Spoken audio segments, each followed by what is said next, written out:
So our previous NSERM mapping, our National Coastal Erosion Risk Map, was published around 2011, 2012, and we did do some small updates where things were required for update in 2015 and 2017.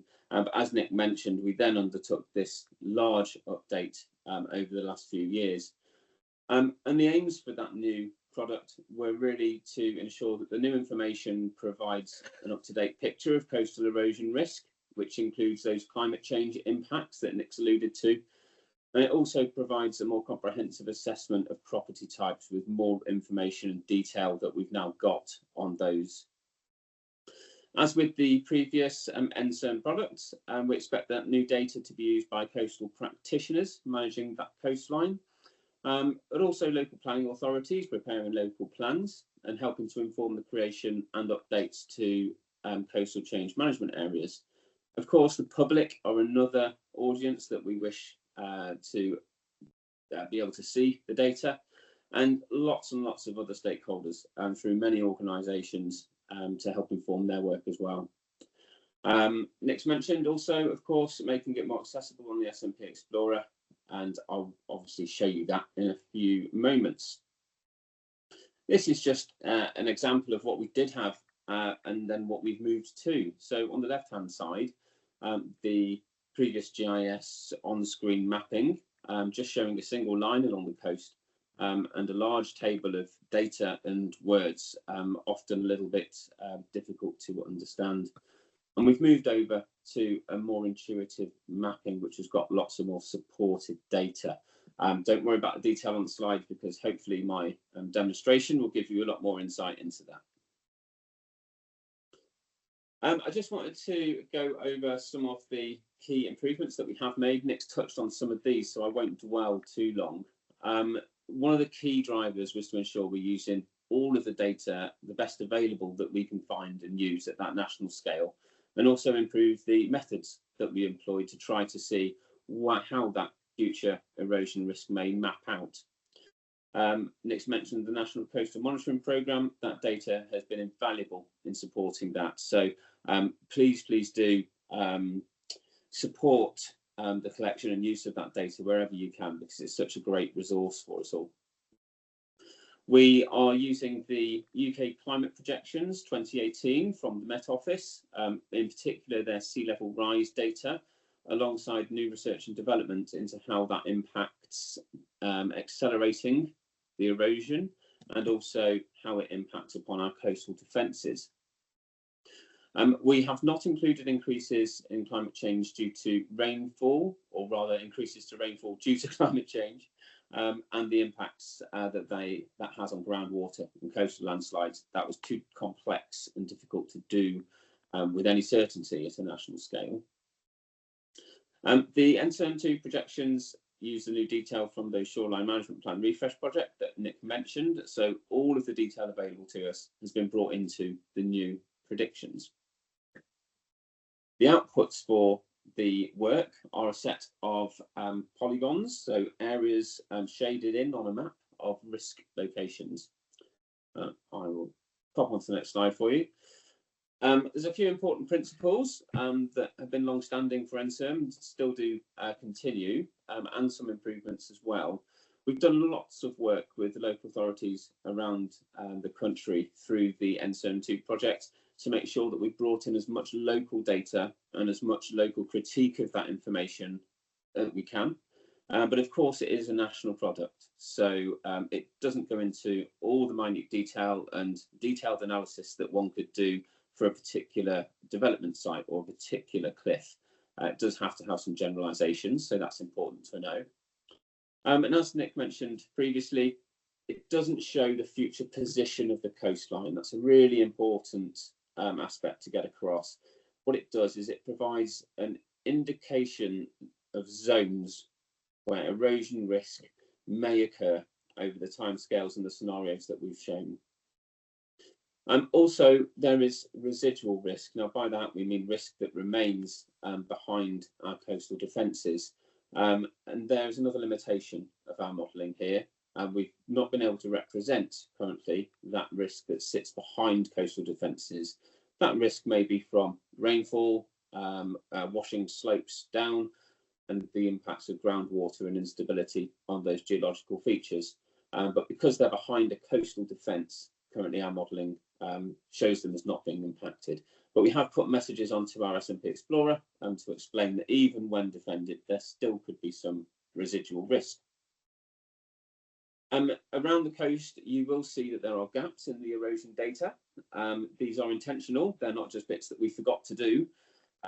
Those are areas which are predominantly at risk of flooding from the sea. And so we've not produced erosion risk estimates where the predominant risk is flood risk. But the intention is to have a complete picture of risk around the country made up of both the erosion and the flood products that we've produced. We have two core scenarios, which I'll go on to in a moment. The mapping shows the shoreline management plans in place and also what happens if we walk away. A new feature that we've also instigated this time round is that we've coloured in the area between the cliff top and the mean high water springs location on those beaches. That was important through our consultation on the project to show that even areas below the cliff top and at the back of our beaches are still at risk of erosion. This slide summarises the modelling scenarios that we've used. We've gone over these in a little detail already. The two management scenarios with shoreline management plans delivered, we assume that the management happens as mapped out, as shown, written in those shoreline management plans. So it does not take into account any funding or political influences in the future of those shoreline management plans. It just assumes that they happen. The no future intervention scenario is a worst case scenario, and it's a very hypothetical one at that. So this shows what would happen if we stopped investing in the coast and we moved away from that and left our defences to fail over time and let the erosion processes carry on without any intervention from ourselves. We look at three climate change impacts. So we look at a present day climate, which assumes the historic trends up to now continue. So erosion rates continue as they are without any additional influence of climate change. And then we have two other climate change scenarios, which we use the higher central and upper end. So those are the same sea level rise scenarios that we use in our flood risk assessments for planning. And Nick's mentioned the output years. So we use 2055 and 2105 directly from the shoreline management plans. Just to pick up, climate change really is one of the biggest impacts that we've got in the new mapping. We use that climate change sea level rise data from the Met Office. We also use that new research that we've got available to us to see the impact on erosion rates. We do also use the storm surge, so extreme sea levels, work from our coastal flood boundaries data, and we apply that to see how much faster defences may fail in the future under those increasing pressures, deeper water, larger waves, bigger storms. We also have ground instability zones, which are areas of deep-seated landslides that can occur. These are mapped in a slightly different way, and I'll show you that in a moment. And we don't account for climate change impacts on those. This is where you can find all of the information. So you can access it on the SMP Explorer, which I will show you in a moment, and also available via open data for a data services platform. And for those of you practitioners amongst you, there are much more detailed data sets that you can access upon request as well. Okay, bear with me. This is where it all goes wrong. So I'm just about to try and flip my screen over to a Google screen. So I'm also conscious of the time. I shan't rush too much, but I will try to keep us as close as we can. So let's have a look at coastal erosion risk. I'm going to that search term. This brings you to, hopefully, the .gov results for check your coastal erosion risk in an area in England. So this landing page provides you with a Start Now button. However, I would urge you all to have a look through this brief bit of text underneath. It just outlines some of those scenarios and shoreline management plan influences that I've mentioned over the previous slides. This now brings you into a search box where you can go and look and search for your location. You can do that by postcode or place name. Once again, this website does here provide you with some further links. There are help topics up here on the right-hand side. And there are some instructions about how to use the site as well. That your search will take you to the location and or the shoreline management plan unit nearest to the place that you select. You need to select a location of interest and then use the customize map display button to bring up the data. We have some disclaimers here and some further information on the risk estimates. I'll leave you to explore that in your own time. Just going to take us over to Ventnor, which is a place down on the Isle of Wight. The simple reason for doing that is that we are able to display a few different types of risk there. So searching that, it returns you with a few options from the database. Hopefully you'll see the option that you wanted to see here. If not, do just refine it by going back to the search. Clicking onto the location that I've selected. This is actually now inside the Shoreline Management Plan Explorer website. So here you're provided with a map screen. You can zoom in and zoom out on there so that you can see a bit more detail about where you may wish to go. And here are your links to access these locations along the coast. We're going to go to Ventnor and Bonchurch, which is an area on the south coast of the Isle of Wight.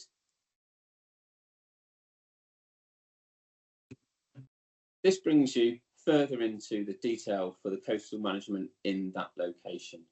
There is a blurb about summary management approach from the shoreline management plans and a map screen just below. The map screen can be navigated using the plus and minus symbols to zoom in and out. And this part at the bottom here, click on the map for more information and customize your map display. Clicking on that customized map display brings you up with a selection box window. For the time being, I'm going to hide the SMP line so that we can look at the erosion data. I'm also going to select no future intervention, but of course one could select the shoreline management plan delivered scenarios from coastal erosion risk. Then you need to select a time frame for those risk polygons, either 2055 or 105. I'll select the 2105 because visually it will be easier for us to see.